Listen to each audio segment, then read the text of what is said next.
Welcome to Dr. P.C. Verma Economist YouTube class. We are here to learn what is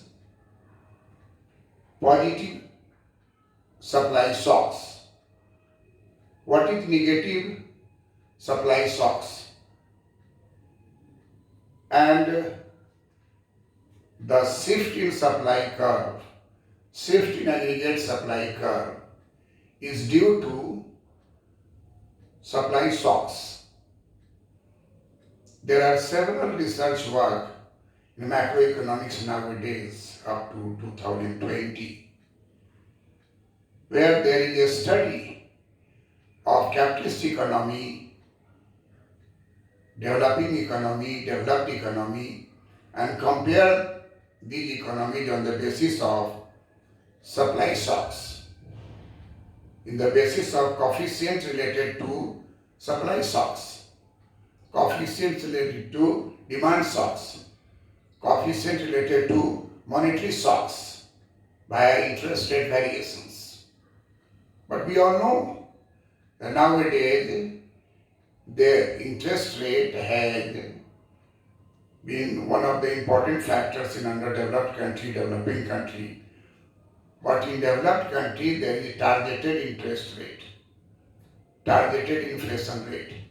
So their economy is governed in a macroeconomics by a macroeconomics model where targeted inflation rate, that is Taylor's rule,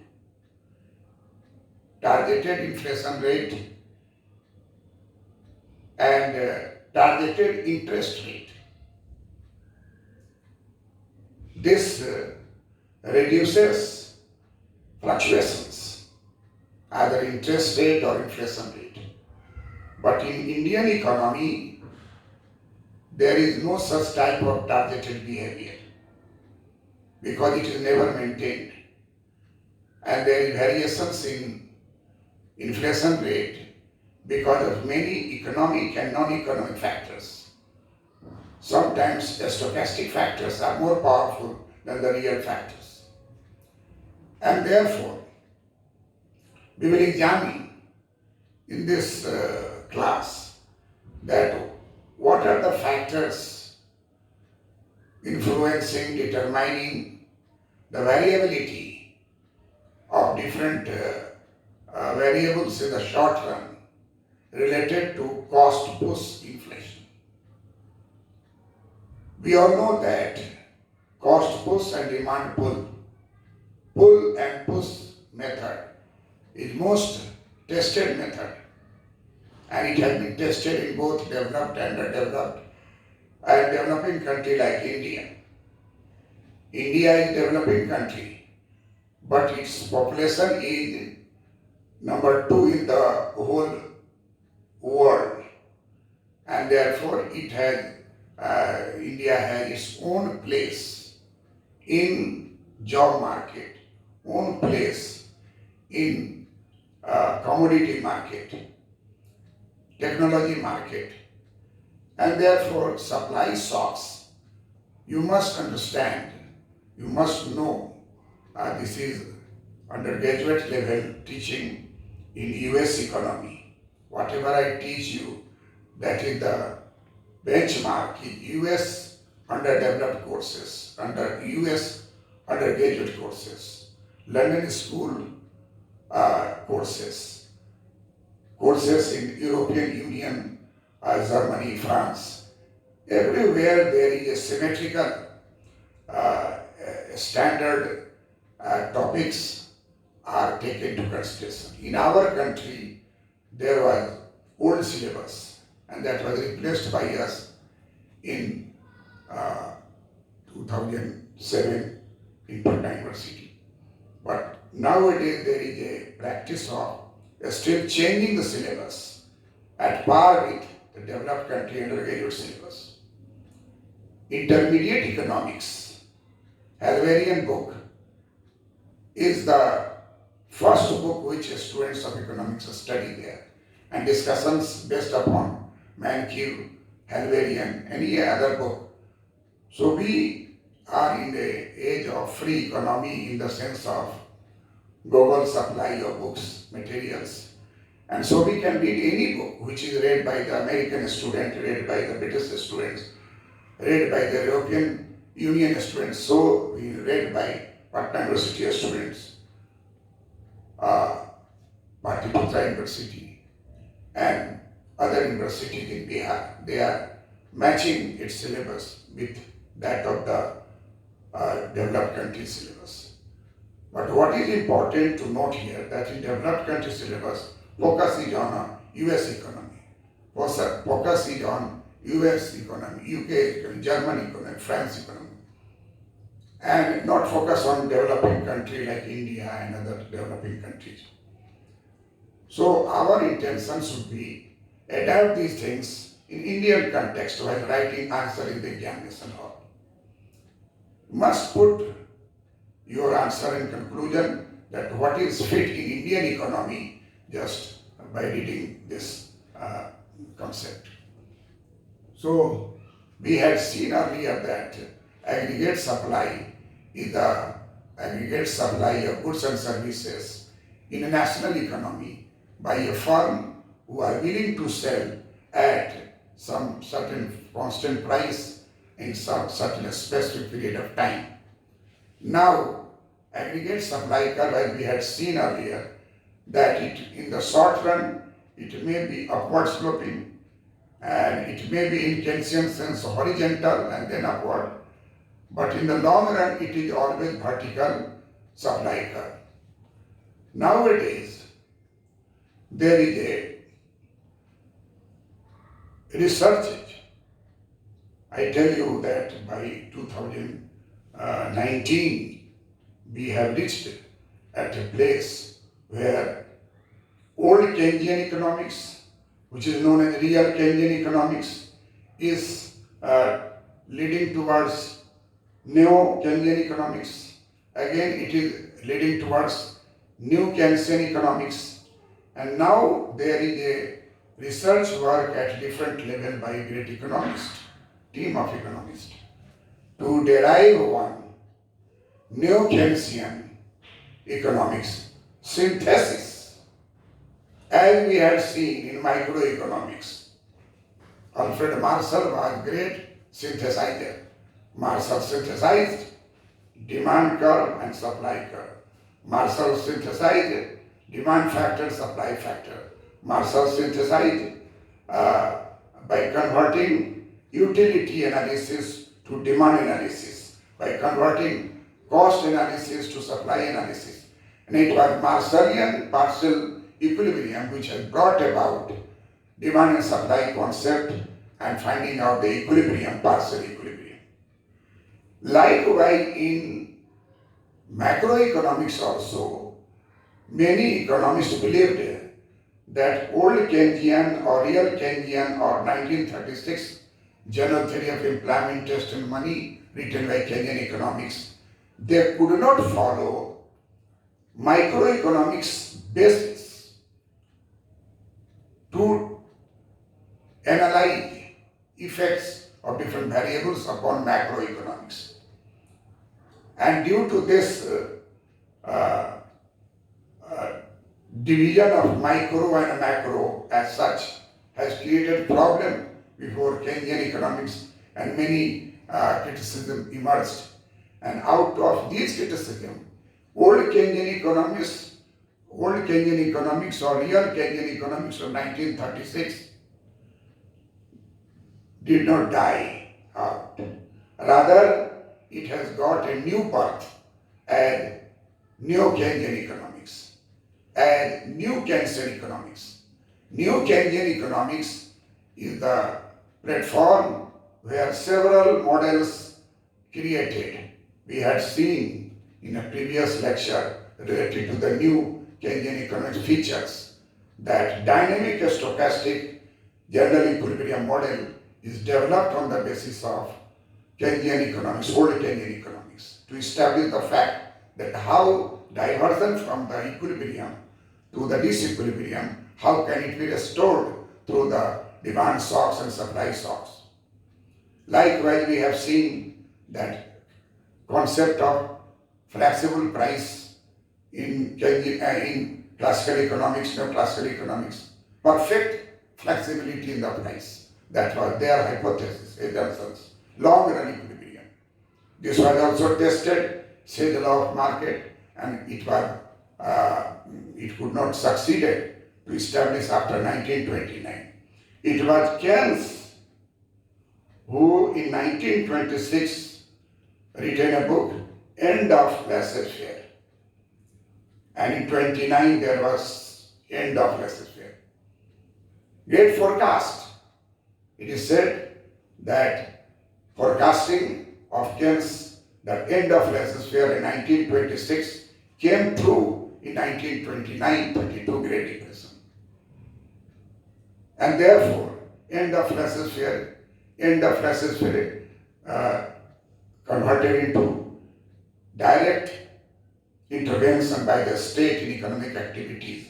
If private shocks are unable to recover the economy, to end the recession, to attain the revival, to attain the recovery, it fails, then what is said by J.M. Keynes, that private investments are guided by very strong motive of expectations of profit. In the general equilibrium of employment, interest and money, in that book, Keynes has devoted one chapter, chapter 5, on expectations. Keynes imagined that a time will come when one entrepreneur become pessimistic, few entrepreneurs become pessimistic, and large number of people become pessimistic. Large number of entrepreneurs, businessmen become pessimistic. Then monetary policy, reducing interest rate, cannot prove to be a better shock to the private sector. Private sector will not borrow from the bank even when the interest rate is very, very low. Again, J.M. Keynes say that there is a limit of interest rate also. And that limit he has found in terms of liquidity trap. The concept of liquidity trap was also considered to be one of the important factors during that time. That if you are pessimistic, if entrepreneur is pessimistic, they will not agree to come to the point. Every time they will say that more relaxations, more reductions in the interest rate, more reduction in the tax rate. And likewise, J.M. Keynes imagined and has given a story that on the ocean, ship is flowing, several bubbles appeared, but ship is going on. Then more bubble, and then bubble here stands for pessimistic feeling among the entrepreneurs, pessimistic feeling among the businessmen, pessimistic feeling among the investors. This bubble created and gave a big whirlpool. Expectations, pessimistic expectations create a big bubble, and then turn into bubbles into whirlpool in the ocean. Then the big ship will sink. Economy will sink. So it is the duty of the state government, it is duty of the government at the center to save the economy from this whirlpool of pessimistic feeling whenever there is some negative shocks. Negative shocks may be man-made created. Negative shocks may be like biological virus capturing the different parts of the globe. In this period, there is a need for a strong determination by the government and center at the state level, at the district level, at the block level, at the village level panchayat, everywhere they should be strict enough to implement what is required in favor of the welfare of the people to recover from these shocks. So, first of all, I will tell you what are the shocks which shift aggregate supply curve leftward. In the diagram, there is a leftward shifting. This leftward shifting is a negative shock. When supply curve, aggregate supply shifts leftward, it means there is a decrease in the overall supply, goods and services in the economy. This is called leftward shifting. When aggregate supply curve shifts rightward, this is positive shocks. And this shifts rightward, that means more increase in the real output in the economy, aggregate output increases. So, if there is a negative shocks, in the economy, there will be leftward shifting in the aggregate supply curve. If there is positive shocks in the economy, there will be rightward shifting in the aggregate supply curve. This is most important factors why we will discuss in future aggregate supply and aggregate demand model of correcting the disequilibrium and establishing the equilibrium in the economy. In that we will use this thing. Now, number one shock is wage. Number two shock is oil price. Number three shock is business tax like GST. Number four shock is raw material price. Number five commodity price. Number six spiced and WPDEC. These are analyzed one by one so that you will be comfortable to analyze yourself and develop it for your examination. Positive shocks means aggregate supply curve will shift from 1 to 2 and 1 to 2 and 1 to 0.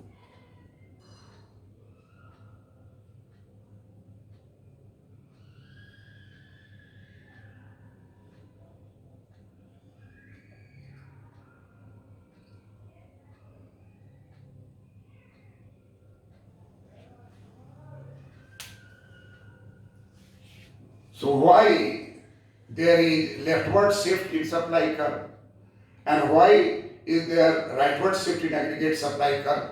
This is commonly known in aggregate in macroeconomics as aggregate supply shocks. In microeconomics you have read such type of analysis under cost of production. Cost of production leads to cost push inflation, and cost of production leads to shift in the aggregate supply curve in macroeconomics. Number one is wage. If wage rate in the whole economy decreases, if that happens, suddenly we have seen that 30% wage is reduced by senior persons of the political map. Salary of the people, one day salary reduced and paid to the welfare fund. Such type of things may happen. If there is a wage reduction, this wage reduction will lead to supply curve shift from AS1 to AS2. That means supplier firm will be happy to supply more because wage has fallen. It means wage reduction means cost reduction of the commodity and services in the economy. Therefore, positive shocks. Number one is fall in wage. fall in wage rate, fall in wage rate.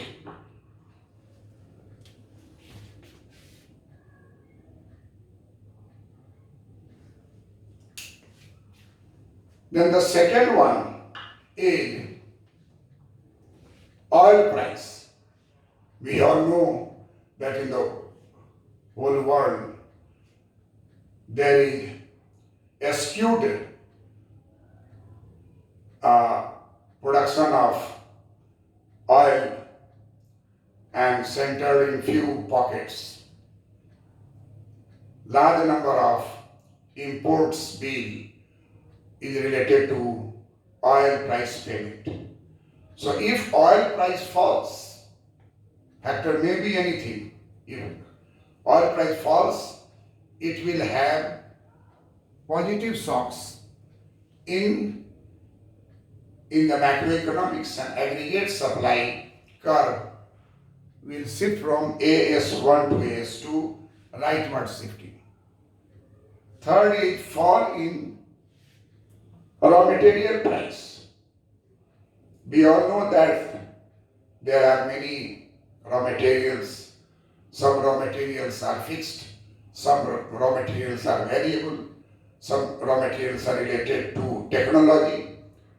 So if there is some innovations and raw material price is reduced, this will lead to reduction in the cost of production by the firm in the economy, national economy, and aggregate supply will shift rightward from AS1 to AS2. Then next is fall in commodity prices. We all know that industries and agriculture both are interrelated. If farmers are happy, farmers are producing grains, food grains, sold in the domestic market, sold in the foreign market, and if their income is increasing, as we thought earlier that the doubling of the income of the farmers, then there will be increase in the purchase of tractors, threshers, harvesters, and many other agricultural instruments which are produced in foreign countries and are now coming to our country. This will lead to boom in industries producing agro machinery. So fall in commodity prices means in industry laborers will get food grain at lower prices. This will have positive effect, and many raw materials are related to commodity prices. We all know that nowadays food processing is being used. You purchase wheat or you purchase dalia. Dalia is produced by wheat, and that is industrial product, agro-industrial product. And therefore, decrease in the price or commodity price will have decrease in the prices of that industrial product also. And this will increase demand, this will increase willingness to increase more supply, and therefore aggregate supply curve will shift from AS1 to AS2. And the last one is spiced. Spiced. Look here. Spiced. SPICED. This is for your interview preparation. If you come within 100, within 200, then your probability of competing in UPSC and BPSC and other competitive examinations depends upon performance in interview. I am teaching university from 1973. This is 2020. And every time upgrading my own knowledge, upgrading my own positioning to the students, before the students. So here I say you that the term spiced. What is the spiced? In most of the foreign video you will see spice, but they will never tell you that what does it mean. They understood that a student might be knowing, but I know the level of ignorance in developing countries, where many things are not known to their students under undergraduate level. Therefore, I have written its full form, that is a stronger pound. Pound means UK dollar, UK currency. A stronger pound, import cheaper, export dearer. This is positive shocks, positive aggregate supply shocks. A stronger currency, a stronger dollar, a stronger rupee, a stronger pound, import cheaper, export dearer. Import cheaper means you can have more import of oil, oil will be reduced. You will have more import of many capital machinery, capital and machinery. So a spiced effect will be positive shock, because import will be cheaper. Import will be cheaper, and therefore in the aggregate supply of the country, there will increase in the aggregate supply. There is shift in aggregate supply from AS1 to AS2. So when you are asked in any interview that what do you mean by a spiced, where does this term is used? You will say that this is one of the shocks, aggregate supply shocks. A spiced means a stronger pound, import cheaper, export dearer. Export dearer means you are losing foreign currency. And import cheaper means you are getting more foreign goods, raw materials, foreign countries at the same level of expenditure by the in foreign currency. So this is called a stronger pound, import cheaper, export dearer. This is converted into acronyms all over the world economy, where economics is taught in macroeconomics. Acronym is spiced, SPICED. This is one of the factors which leads to the positive shocks to aggregate supply curve, and it is shift from AS1 to AS2. Then coming to the negative shocks. When you understood positive shocks, then negative shocks will be easier to follow and easier to understand, because negative shocks means whatever we have examined in a positive way, we will examine in the negative way, and this will be explained as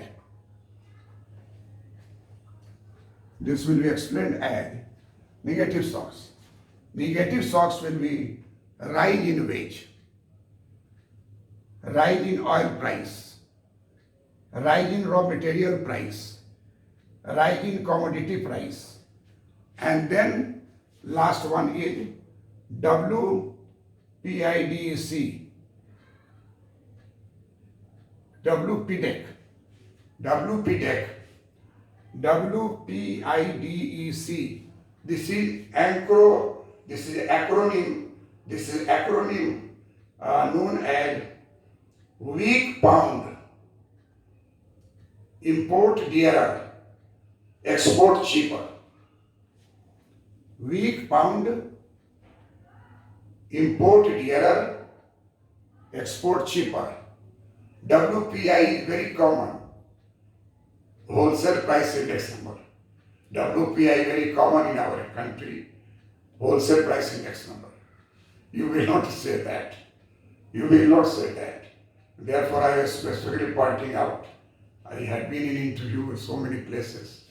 So, when they say WPI DEC, what does it mean? Is it related to any index number? They will divert you. You will say no. WPI DEC is one of the factors known as aggregate supply shocks, and its meaning is weak pound, import dearer, export cheaper. And if import is dearer, it will have a negative shocks in the economy, and aggregate supply curve will shift leftward. Therefore, we come to the conclusion that in the short run, aggregate supply curve may shift leftward due to the negative shocks, may shift rightward due to the positive shocks, and it will be utilized when we are talking about how to obtain equilibrium in macroeconomics from disequilibrium state by ASAT model, which we will be discussing shortly. So look here that the short run supply curve is better explained by the different shocks, positive and negative, and you are in a position to find out that positive shocks leads to rightward shifting of aggregate supply curve from AS1 to AS2, whereas the negative shocks will lead to leftward shifting from AS1 to AS0, which we have shown on the diagram. Now see the long run aggregate supply curve.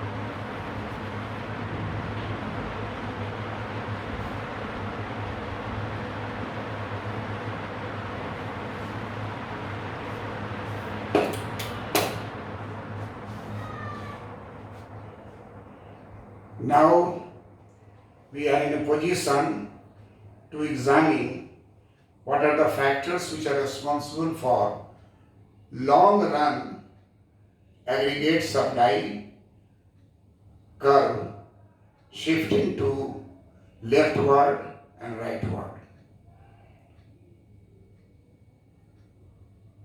We had already seen short-term factors influencing supply shocks. Now we are here examining long-term aggregate supply curve being shifted leftward and rightward because of the supply shocks.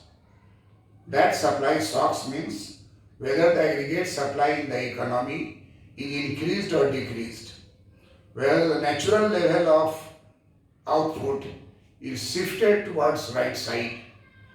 This is because all resources are not always known. At a point of time, whatever resources are known, that is constant.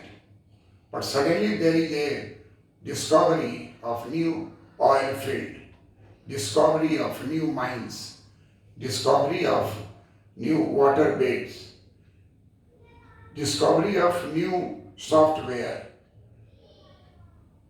So such type of things may shift aggregate supply curve, long run supply curve to right hand side, and suppose WW1 means World War First, WW2 World War Second. Nowadays we are finding out the sudden shocks, biological virus, not in one country, in other country, and its expansion through different methods which are beyond the control of any person.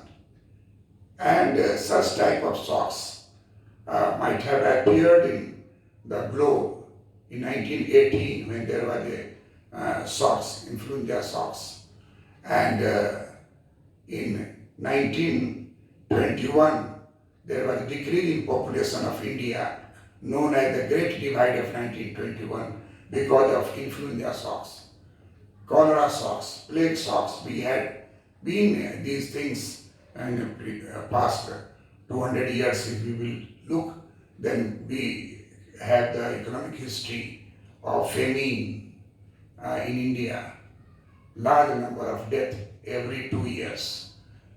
So these are things of past. Because of our true development, real development in the economy, we are in a position to face all these odd hours by our efforts.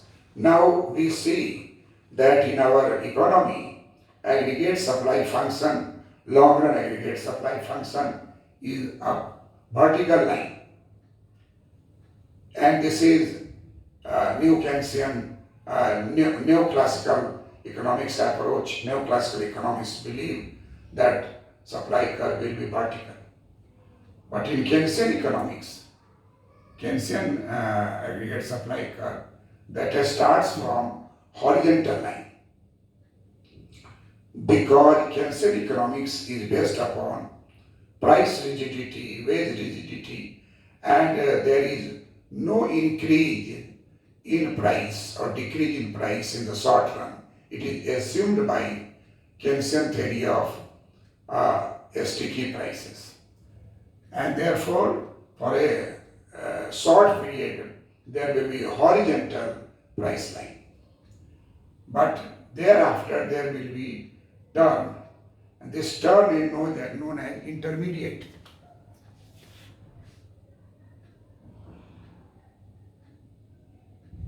This is known as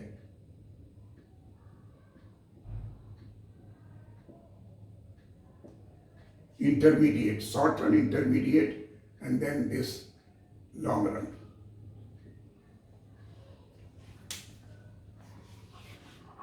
We all know that Keynesian economics is mostly short run economics, and therefore main focus of Keynes was on short run, which is the actual problem of the economy.